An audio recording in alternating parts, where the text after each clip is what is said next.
My name is Billi, and my partner Chao and I are here to talk to you about student orientation. Our presentation will be laid out in 3 parts: identifying the problem, identifying the solution. We were asked to reimagine the student orientation experience at Ball State University through a transmedia, student-led approach that can be replicated at other schools. But before we could reimagine that experience, we had to identify the problem with orientation as it is now.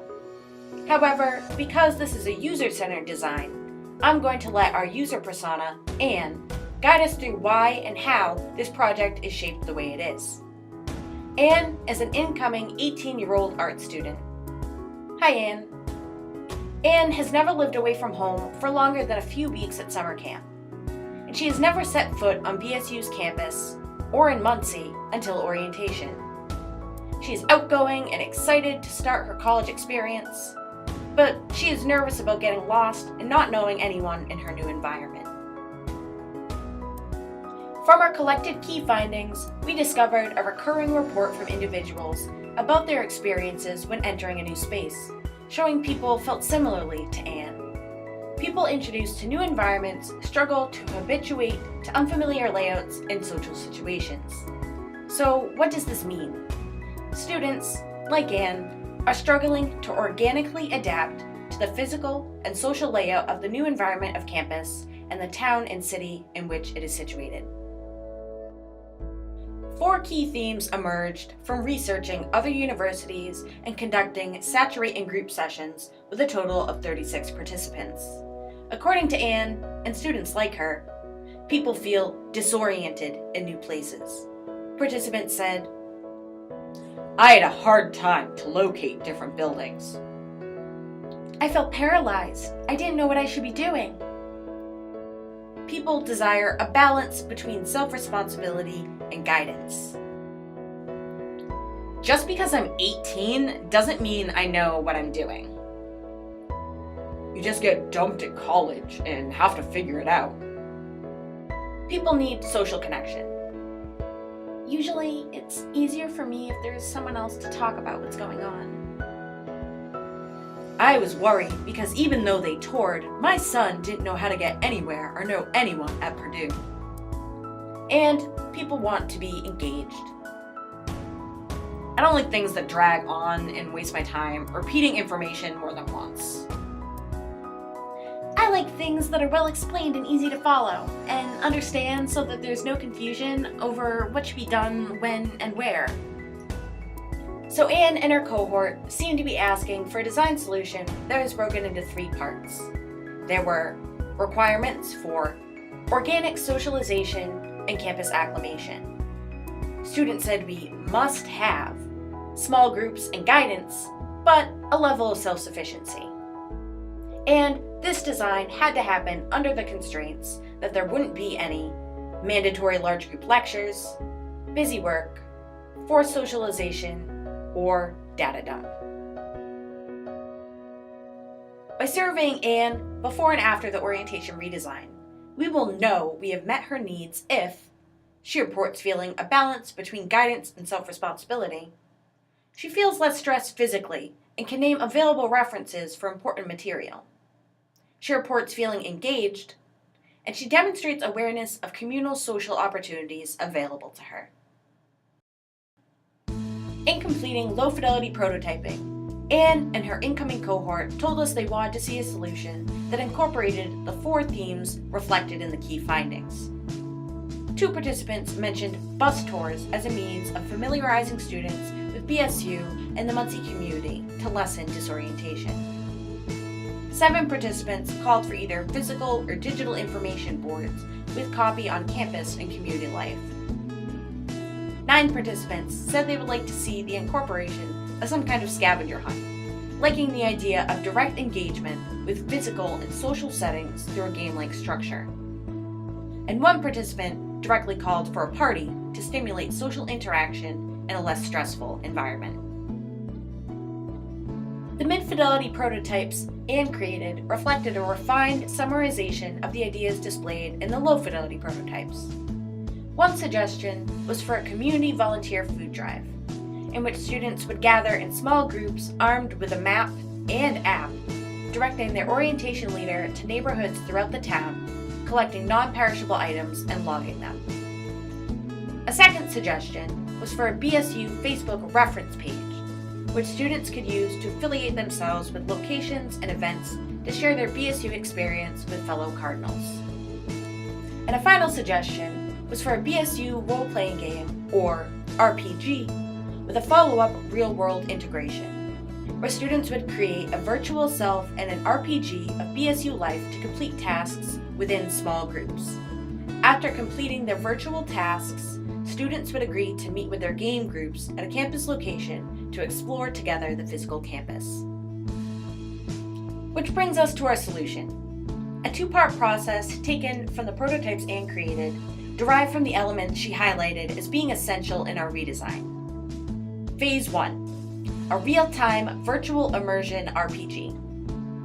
With their acceptance letters, students are given BSU emails to log in to a virtual layout of campus and the surrounding community. Once they have created their own profile and virtual character, they are free to explore the digital parameters.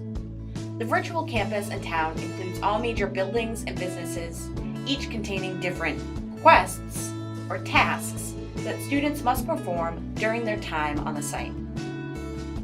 This is Anne. I'm going to play this orientation game. So let me find the game here and my information.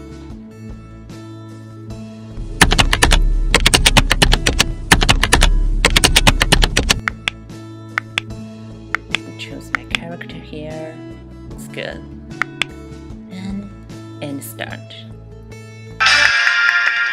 So here is the game.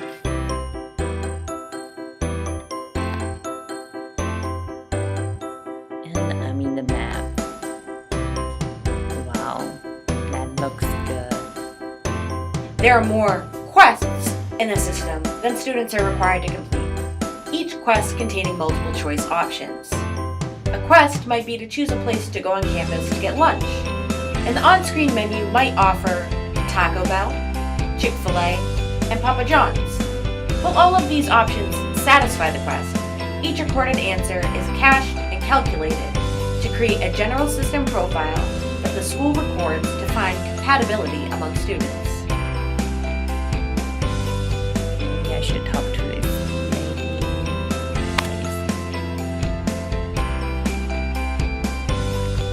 Yes, of course.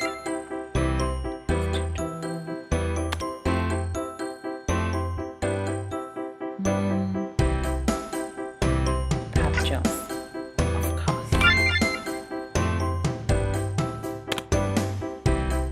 This is a real-time RPG where students have the opportunity to meet other first years in the game, where each student has a name tag displayed above their character.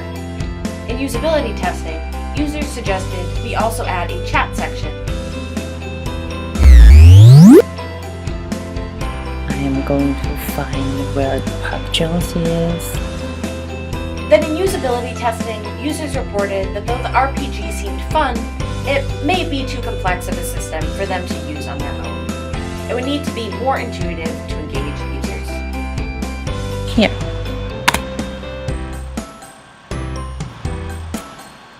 Then I'm going to pay for my lunch, which is here.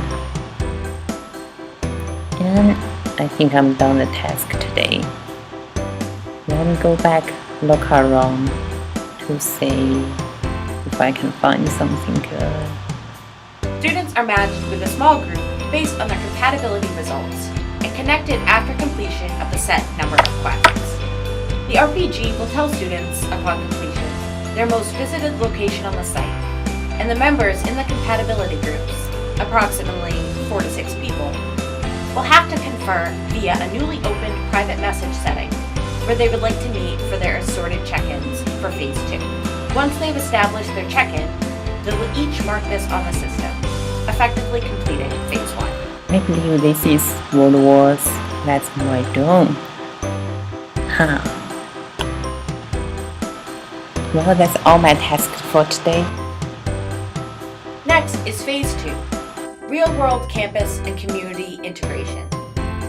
Usability testing prompted us to add that 2 weeks prior to the start of Phase 2, the system will send out a group notification with information regarding their next steps in the orientation process as a reminder to students.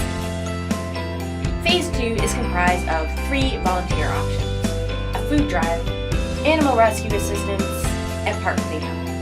Though there's the possibility for other options depending on the school and community's needs. Which volunteer option each group will be completing is predetermined by the system based off of their demonstration of interest in the RPG. This information is included in the message the system sends out 2 weeks in advance. On the allocated time and date at the agreed upon location, the team will meet an orientation leader who will provide them with paper reference materials about campus and the community. The orientation leader then brings the team to a university van and asks the team to guide them using their resources to the volunteer location. Once teams have directed their orientation leader to the correct location, the team meets with the head of the organization to get their next set of directions. The organization head will outline the team's tasks for the day, along with providing a reference handout of important information. After basic questions are answered, the orientation leader will follow and watch over the team as they set out on their real-world quest. Though we've mentioned 3 potential quests, we focus on Quest 1, Food Drive, in our prototype testing, as it directly stemmed from our mid-fidelity prototype created by Anne, and because usability testing showed students were overwhelmed when asked to pick an option for themselves from a list.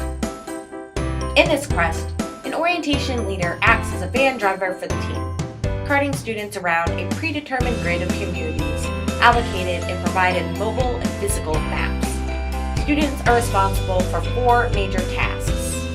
Task 1, directing the van driver based off their resources to check in to neighborhoods.